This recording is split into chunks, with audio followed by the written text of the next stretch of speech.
विश्वानि देव सवितर्दुरितानि परासुव यद्भद्रं तन्न आसुव। ॐ शान्ति शान्ति शान्तिः। ॐ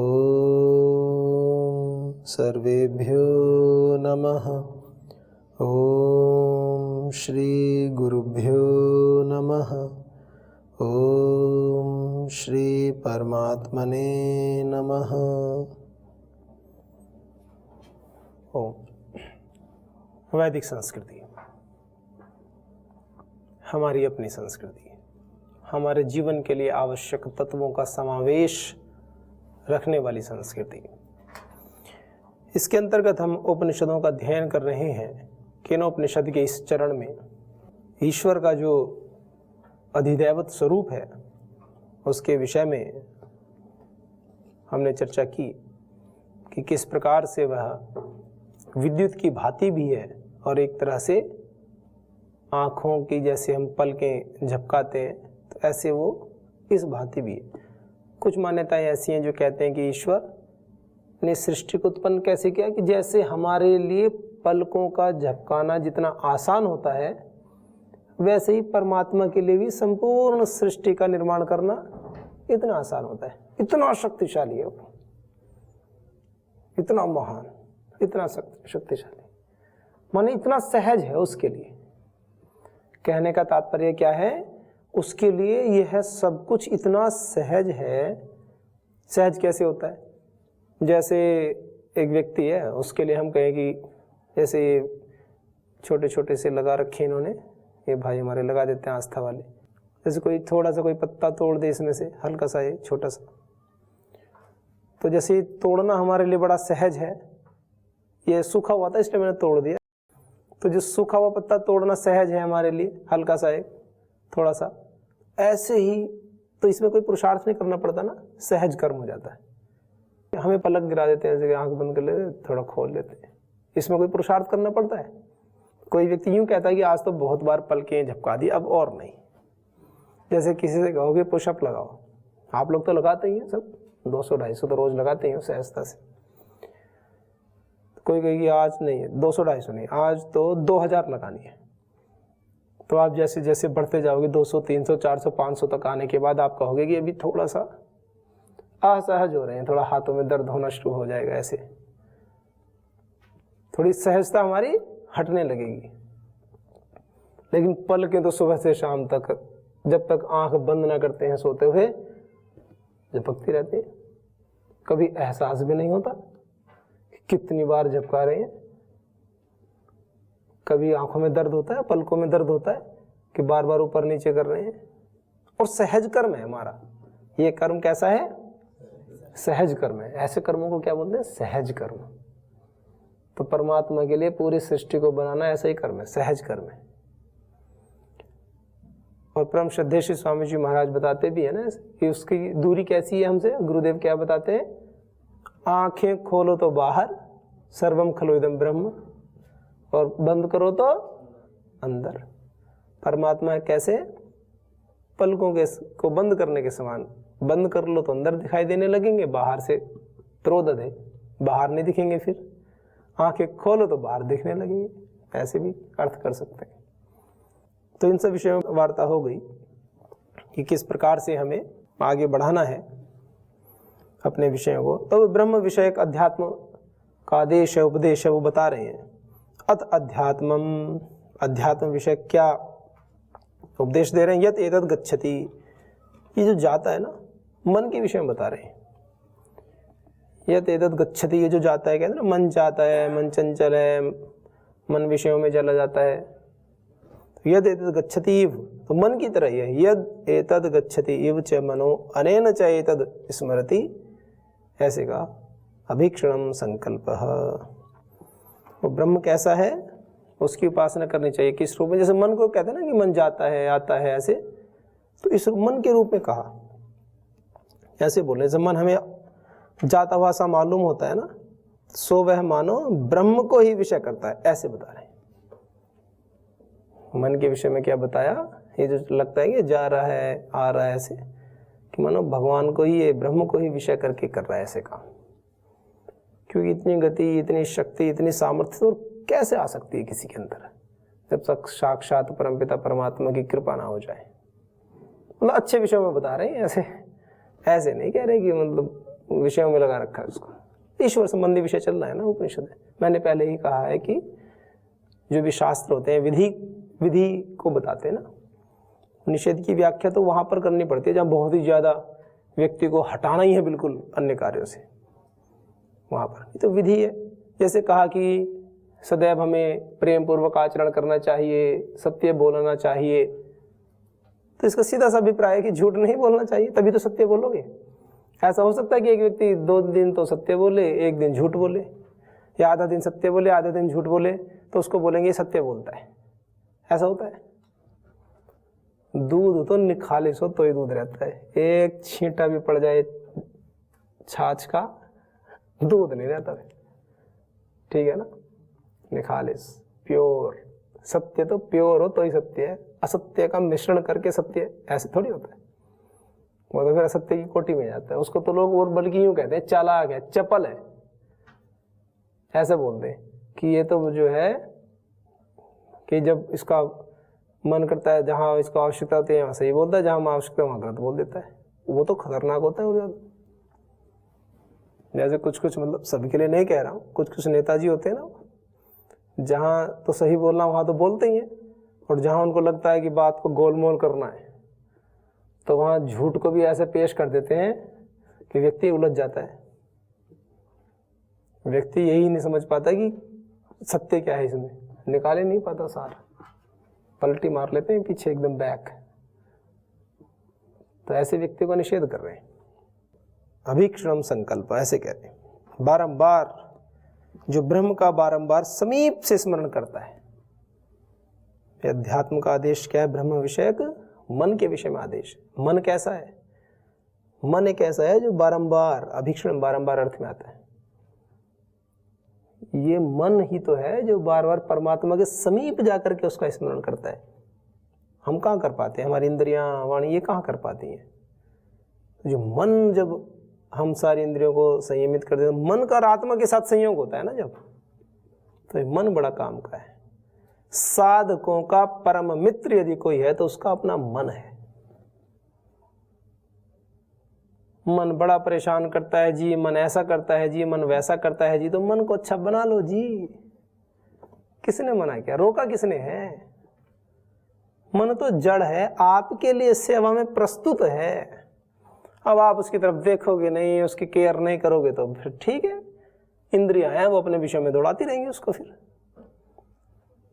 यदि आप उसको नहीं संभालोगे तो उसको संभालने वाली इंद्रियां दी तो रखी भगवान ने। फिर दृश्य है, स्पर्श है, स्वाद है, श्रोत्र के विषय हैं, वो अपना करते रहेंगे, उसको खेल खिलाते रहेंगे। फिर आप कहोगे कि ये तो सुनता नहीं, हमारी सुनता नहीं। जब आपने सुनाया नहीं उसको, जब आपने सुनाया नहीं तो जिसने सुनाया फिर वो उसकी सुनेगा, इंद्रियों के विषय में रमण करेगा। वो तो सीधी सी बात है, अभ्यास हो जाएगा उसका। फिर आप कहोगे नहीं, नींद से हट जाओ। ऐसे कैसे हट जाएगा? वो छोटी चीज है, बहुत शक्तिशाली चीज है।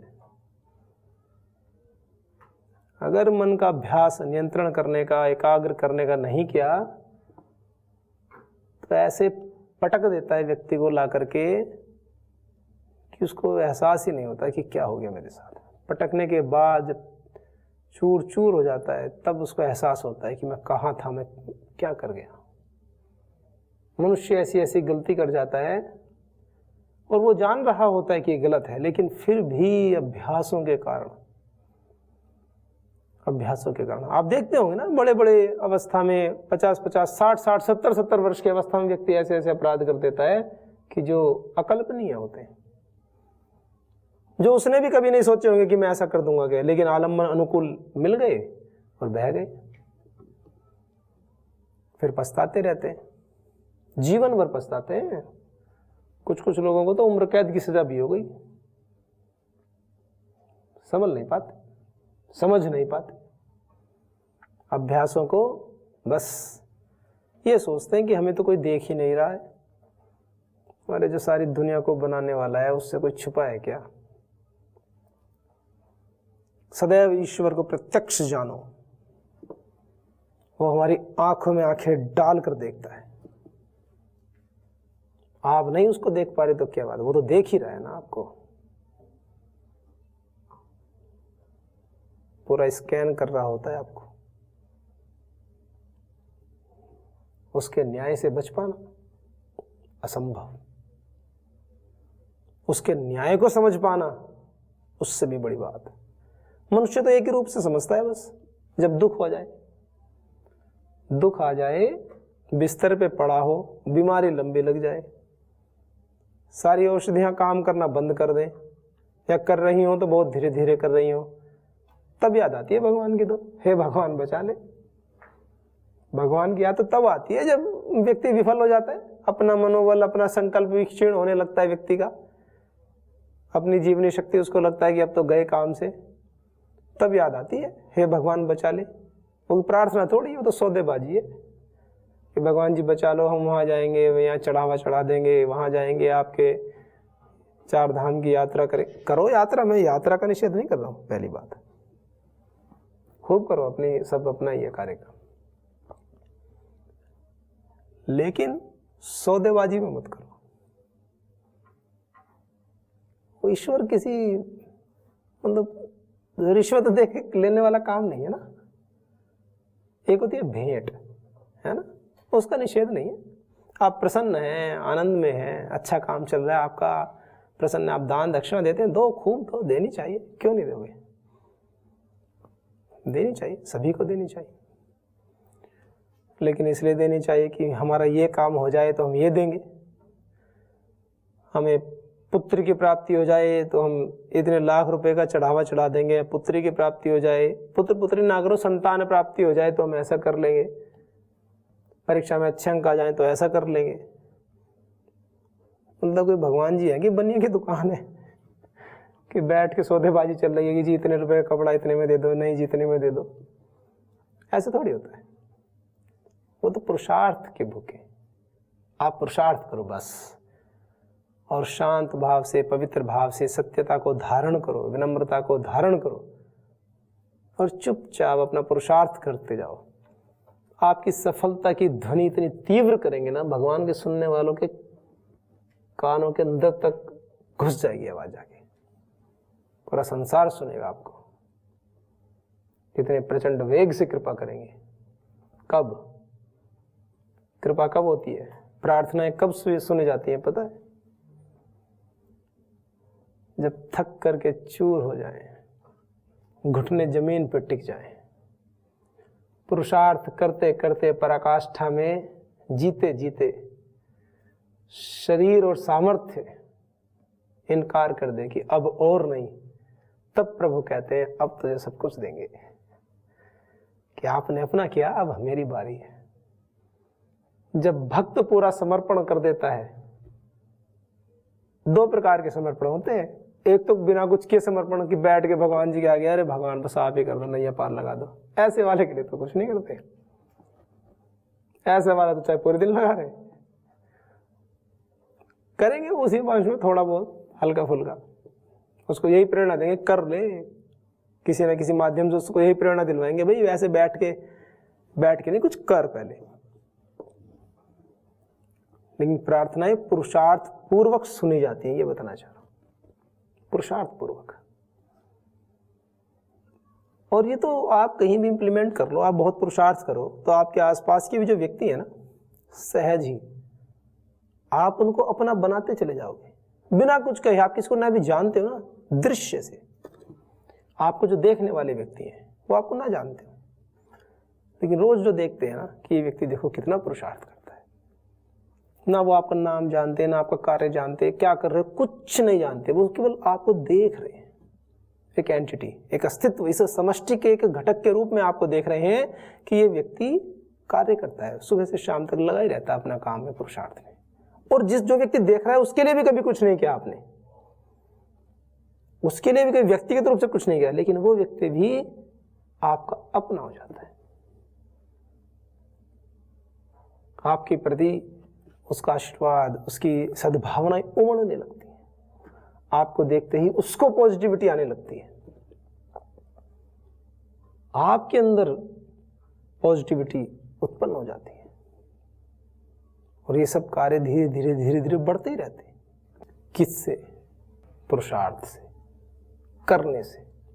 तो इसलिए तो कहा ये कि इस परमात्मा की उपासना करनी चाहिए किस रूप में?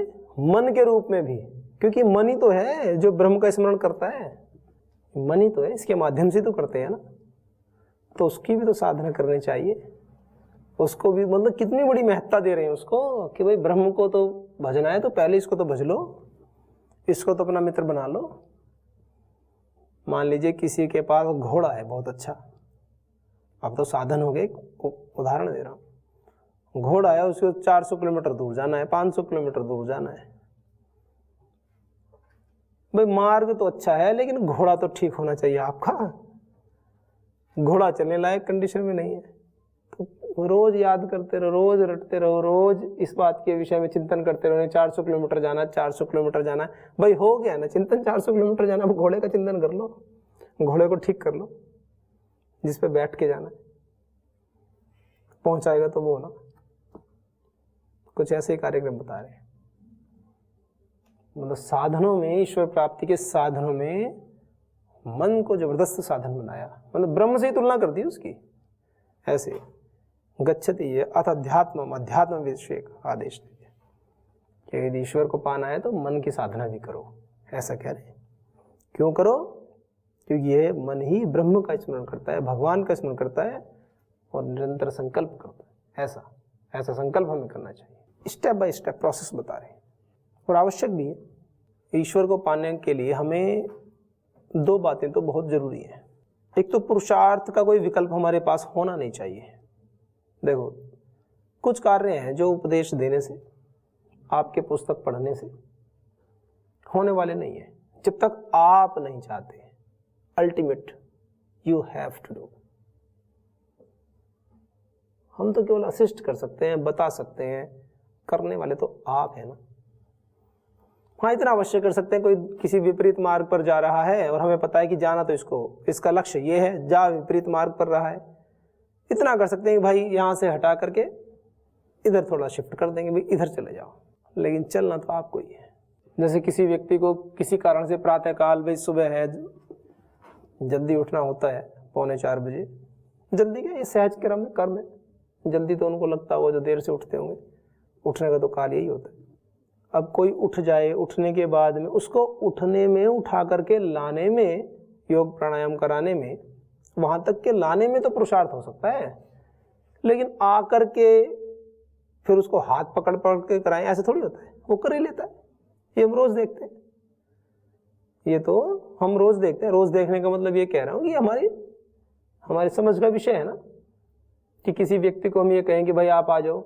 आप अपने घर परिवार में भी किसी को जल्दी उठाना हो तो आपको उठाने में तो पुरुषार्थ करना है ना उसको एक बार, फिर तो वो करता ही है ना, फिर तो स्वतः ही करता है, वो कर तो खुद ही रहा है ना वो।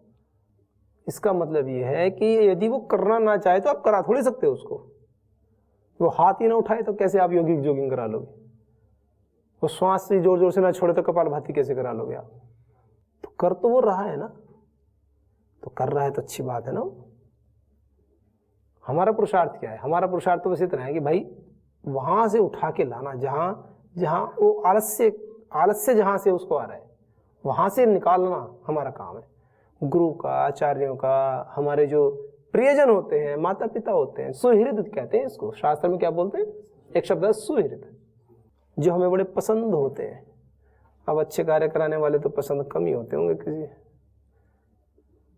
सुबह सुबह किसी को कोई सो रहा हो जबरदस्त नींद में और जाड़ों का समय आने वाला हो, और ऐसे में कोई किसी को उठा दे, बाद में तो पसंद करते ही हैं। उठने के बाद में तो, उठने के बाद में योग प्राणायाम व्यायाम करने के बाद में, नहाने के बाद में, जब उनको लगता है कि हाँ देखो दिन की शुरुआत कितनी अच्छी हो गई, तब तो पसंद करते हैं सभी, क्योंकि तो स्वभाव है ना मनुष्य का। अच्छे कार्य को तो सब पसंद करेंगे ही ना। सभी के लिए कह रहा हूँ ये बातें, कोई ऐसा नहीं किसी विशेष वर्ग प्रजाति के लिए कह रहा हूँ कि ब्रह्मचारी या सन्यासियों के लिए, सभी के लिए, ये तो मानव मात्र के लिए ना। योगांगों का अनुष्ठान तो सभी के लिए, मनुष्य मात्र के लिए, कोई संप्रदायों से रहित होकर के बात कर रहा हूं। ये तुम्हारे जीवन का विषय है। हम मनुष्य हैं, हमें करना चाहिए। हम मनुष्य हैं, केवल इस बात से ये बात पर्याप्त है कि हमें योग, प्राणायाम, यज्ञ आदि करने चाहिए, ये कर्म करने चाहिए, इतना ही तो पर्याप्त है। कोई पशु बन जाए, कुछ हो जाए तो उसको थोड़ी कहेंगे। कोई ऐसा कहता ही नहीं कि देखो इतने सारे शेर उस पार्क में रहते हैं, कोई यज्ञ नहीं करता, कोई योग ही नहीं करता, ऐसे थोड़ी कोई आक्षेप करता है, वो खुद ही करते रहते हैं। हाथी के विषय में तो ऐसे कहते हैं, कितना बलवान होता है हाथी, कि वो जब भी विचरण करता है, चलता है, हाथी अपने जीवन में प्रतिदिन में, मतलब उसके श्वास लेने का तरीका ये है कि वो कपालभाति करता है, श्वास छोड़ता है वो ऐसे, उसका तरीका ऐसा है श्वास का, बहुत करता है। सामान्य रूप से जब लेता है एक अलग बात है, लेकिन वो मैक्सिमम टाइम इस प्रोसेस को फॉलो करता है। श्वास छोड़ने का जो प्रोसेस होता है उसका, तेजी से श्वास छोड़ता है। तो अगर हम अपने आसपास भी प्रकृति पर भी नजर डालते हैं ना, तो हमें बहुत चीजें देखने को मिल जाती हैं। पशुओं में देखो, गाय आदि की जिनके पास है, गाय और भी पशु होते हैं, जो भी आजकल तो पशु में पालने का फैशन हो गया। डॉग, हिंदी नाम नहीं लेता हूं, किसी को आपत्ति हो जाती है। डॉग, डॉगी, पप्पी, तो उनको थोड़ी कहते हैं किसी को, लेकिन उनसे भी एक चीज सीखी जा सकती है। जब कोई बीमारी होती है ना, कुछ होती है, गाय अपना भोजन करना, चारा खाना बंद कर देती है या कम कर देती है। लंघनम परम औषधम, आयुर्वेद का सबसे बड़ा पालन करती है गाय। पशु पक्षी औषधियों का सेवन करते हैं, उन्हें पता होता है कि जंगल में रहने वालों को कि हमें ये बीमारी हो गई तो हमें कौन सी घास खानी है, क्या खानी है, औषधियों के पत्तों का सेवन करते हैं। प्रकृति में ऐसी थोड़ी चीजें चल रही हैं, तुक्के में नहीं चल रही है, वो कार्य करते हैं। और ये इनबिल्ट स्ट्रक्चर है, उनको कोई उपदेश नहीं देता जाकर के कि आपको भोजन नहीं करना है, कम करना है। उनको ये उपदेश नहीं देगा कि आपकी कमर में दर्द है तो आप चावल और छाछ का सेवन करो, मत करो। वैसे व्यंग्यात्मक बोला मैंने कि चावल भी खा रहे हैं, भोजन के समय छाछ पी लेंगे, फिर शाम को कहेंगे दर्द हो रहा कमर में। अरे कमर में दर्द है तो मत खाओ, खांसी हो रही तो मीठा मत खाओ, कौन सी आफत आ रही है एक दिन में? पर्याप्त होता है। रोटी में मीठा होता है, ये पता है, रोटी में भी मीठा होता है, पर्याप्त हो जाता है शरीर के लिए। दालों में मीठा होता है, मिठास होती है दालों में, सब्जियों में, सामान्य मीठा हो जाता है। तो बात क्या है, अंततः साधना हमें अपनी करनी है।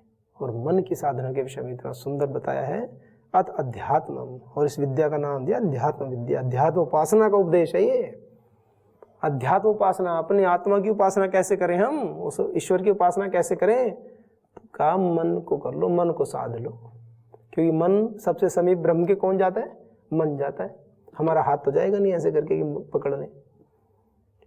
अच्छा, हम हाथ में, अपने भुजाओं में, कोहनी में या इनमें, अंगूठे में, इसमें ब्रह्म का अनुभव क्यों नहीं कर सकते हम?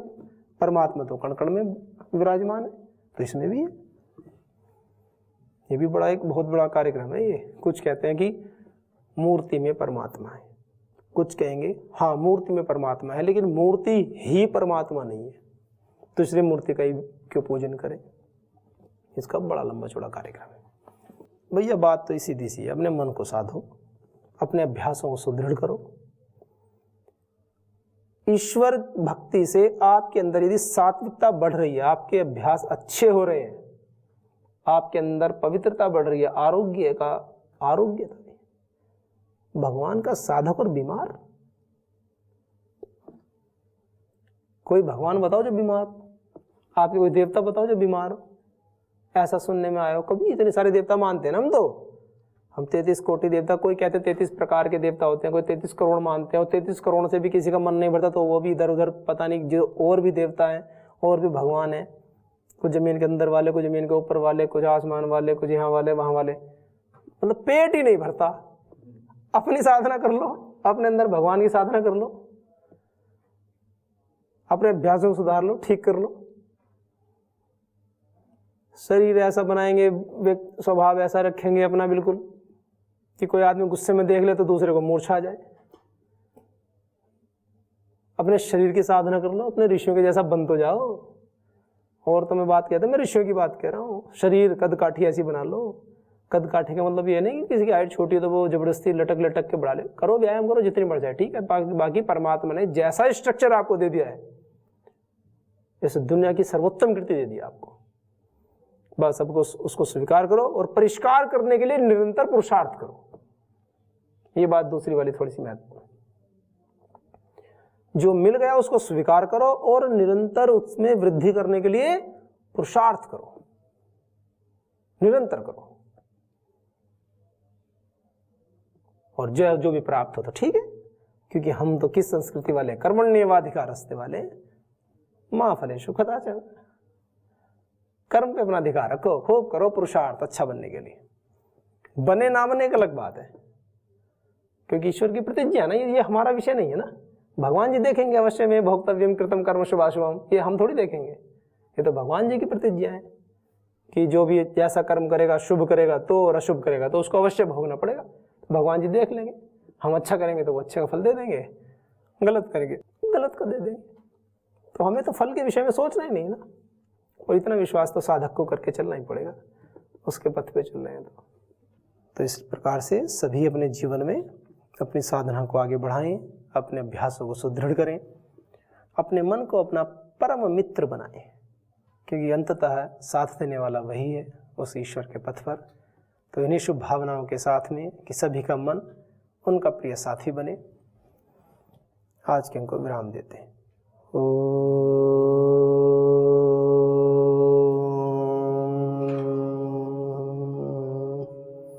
शांति शांति शांति।